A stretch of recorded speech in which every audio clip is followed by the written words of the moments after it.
थी। लेकिन ये खूबसूरत एहसास तब डर में बदल जाते हैं जब मासूमों के लहू से सने अखबार मेरे घर आते हैं। तब मैं सिहर उठता हूँ, कांप जाता हूँ, टूट जाता हूँ उस पिता के बारे में सोचकर जो शाम को घर आते ही बिटिया को बाहों में भर लेता था।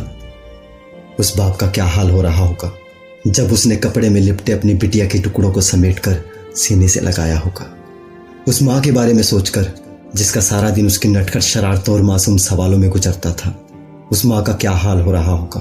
उस बेचारी का तो कलेजा मुंह को आया होगा। हम और आप तो बस उस दर्द की कल्पना कर सकते। उसके दर्द से बड़ा दर्द कोई नहीं हो सकता जिसने अपने कलेजे के टुकड़े को टुकड़ों में कलेजे से लगाया होगा। इससे बड़ा बोझ कोई नहीं हो सकता। आंखें पथरा गई होंगी, पांव पत्थर हो गए होंगे, कलेजा छलनी हो गया होगा जब हमेशा के लिए सो चुकी लाडली को गोद में उठाकर शमशान तक गया होगा। इसे सोचकर ही जरा सा संवेदनशील इंसान कांप जाए। कैसे हैवान है वो लोग जिनके मासूमों पर छुरी चलाते हाथ नहीं कांपते। एक जानवर भी जब तक भूखा ना हो किसी की जान नहीं लेता। किसी भी सभ्यता को सभ्य रहने के लिए डर जरूरी होता है, लेकिन इस देश की विडंबना यही है, यहाँ किसी को डर ही नहीं। राजनीति गरीबों का खून चूसती है, पूंजीपतियों के तलवे चाटती है। कानून और न्याय व्यवस्था गुंडों के घर की दासी बन चुकी है। जिनके ऊपर हमारी रक्षा की जिम्मेदारी है वो 50-100 रुपए में बिक जाते हैं। वो रक्षक भी भक्षक हो जाते हैं। यहाँ सब कुछ बिकाऊ है।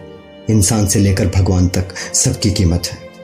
इसलिए न किसी को खाकी का डर है, न खादी का डर है, न ही किसी खुदा का डर है। सुना है जब इंसान हैवान हो जाए तो आखिरी उम्मीद भगवान होता है, लेकिन वो घट घट में रहने वाला भी मासूमों का गला खुद ही घोंट देता है। वो सर्वशक्तिमान, सर्वव्यापी, करुणा निधान 5 बलशाली वीरों की पत्नी को बचाने तो तोड़ पड़ता है, लेकिन मजलूम और मासूम को लुटता देखता रहता है। बेटी बचाओ बेटी पढ़ाओ के नारे बुलंद करने वाले कहते हैं बलात्कार छोटे कपड़ों की वजह से होते हैं, लड़कियों के खुला घूमने से होते हैं। डूब के मर जाना चाहिए तुम्हें। अरे 2.5 साल 6 महीने की बच्ची में तो वो अंग भी विकसित नहीं होते जिन्हें छुपा के रखा जाए। आज सचमुच अपने इंसान होने पर शर्मिंदा हूं।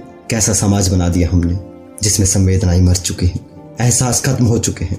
मांस के लोथड़े में जाति ढूंढी जाती है। टुकड़ों को इकट्ठा करने से पहले धर्म ढूंढा जाता है। धर्म और जाति जाने बिना माचिस मोमबत्ती तक नहीं पहुंचती। हलक से आवाज बाहर नहीं आती। कोई पोस्टर डीपी नहीं बनता।